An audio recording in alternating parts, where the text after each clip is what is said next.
Hi, this is Kerry Artag with Wicked Stocks bringing you your daily Tesla report for Tuesday, May 14th, 2024. Let's take a look at the charts. I'm going to start with the daily chart just to make this. I'm going to jump right into this formation here, which, up until yesterday, actually, I considered a four-star support level, having closed below it last Friday, anticipating then bearish continuation.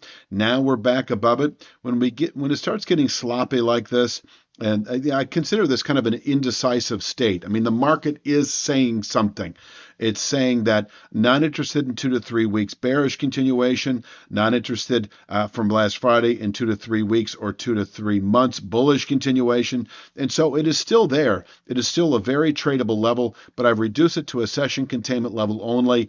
And we'll just kind of see how the directional dynamic plays out over the next week or two. I will say that in terms of an upward pivot point, that is 182.73. And you can see I have that UP there, up pivot.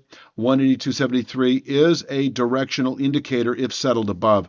Until then, yes, we can bottom out for the day at 169.75, but holding above 169.75, I'm not anticipating 200.91 over the next week or two, as I once was following 2 weeks ago, having gapped above this formation. We fell back to it, bounced modestly, fell back to it for much of last week, closed below it last Friday. Now we're back above it. It's getting to be sort of overtraded, and it loses its clarifying potential, if you will, for lack of a better term. 169.75 can contain session weakness, and working up from there, we do have just a simple trend line off the highs that came very close to being tested on Monday at 173.99. So day traders can trade 169.75, 173.99. You could buy 69.75, sell 73.99, or vice versa. If we push or open, especially above 173.99, yes, we can today actually test 182.73. And it is considered a level able to contain session strength. I'm not yet crazy about calling it a 3-star resistance able to contain weekly buying pressures, although it may play out that way. But I am comfortable with it as a session containment level, and I am comfortable with its ability to indicate bullish continuation by the end of next week to 200.91. So if by some surprise event we were to close today above 182.73, I am then anticipating 200.91 by the end of next week, where we could top out through the following week, perhaps fall away. It would be a settlement above 200.91. That would then indicate a 224.21. So as I've been saying, it is a bit stair-step on the way up.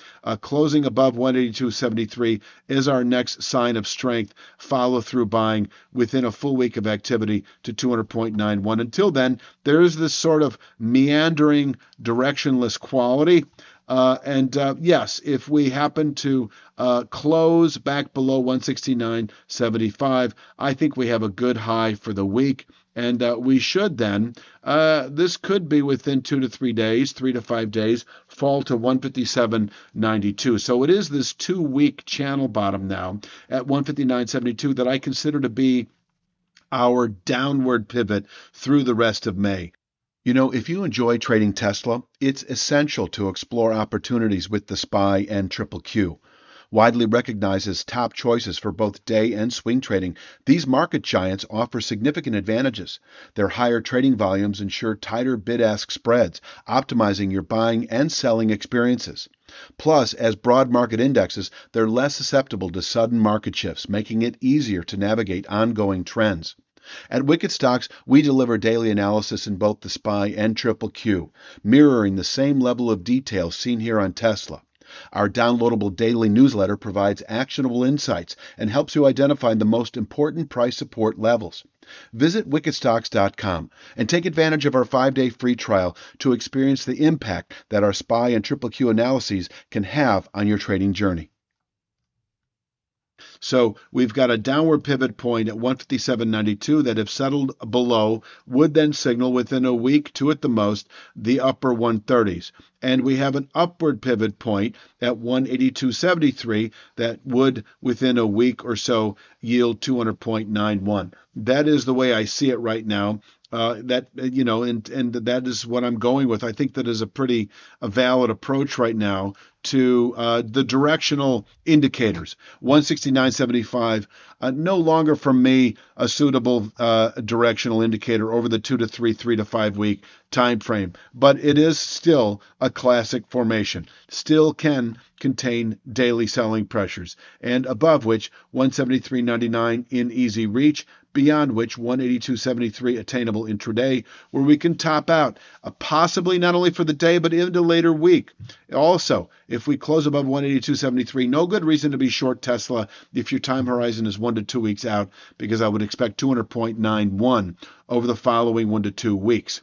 200.91 able to contain weekly buying pressures. There's just nothing in the local vicinity that I'm comfortable anticipating as an area that you can buy or sell against that will give you a 2 to 3 week or more trade in a directional way. It is because of the lack of directional fortitude, I think, with this market. You're really just kind of taking it in 3 to 5 day segments right now. And that's really the way it is presenting as far as the channel structures are concerned. Once again, to the downside, I don't expect to see this today, but if we do close below 169.75, 157.92 is in reach by the end of the week, where we can bottom out on a daily basis, possibly 2 to 3 to 5 day basis. 157.92 is really kind of the sister formation to the 2 week channel bottom to the 2 week channel top that we have at 182.73, using different extreme points. But it is a 182.73 ceiling that can be sold on a daily, possibly weekly basis, and it is a 157.92 floor that can be bought on a daily, possibly weekly basis. And both have pivot point qualities in their respective direction. Closing below 157.92 within a week, 2 at the very most, I would expect a retest of that 139.96 long-term trend line on the daily chart that can contain weekly selling pressures, but that would be the extent of it. I'm not a big trend line follower, but you can see this one held about a month ago, if you recall. And it can contain daily, possibly weekly selling pressures, and if settled below, should then yield the low 100s within 3 to 5 weeks of closing below 139.96.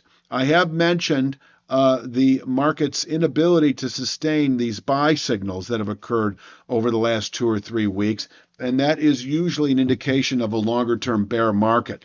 And you can make that case for a longer-term bear market, say below 224.26, an area we need to get up and over to set off a rally through summer. So this is your ceiling on what could be really a longer-term bear market. We have a lower low, lower high dynamic that has played out for almost a year, this July 23 high.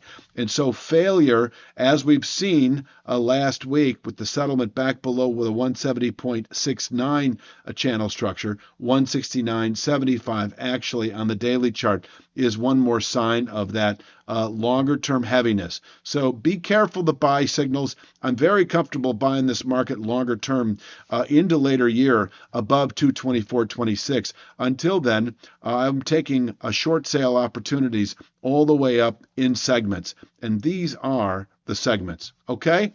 I think that pretty much rounds it out for Tuesday's Tesla.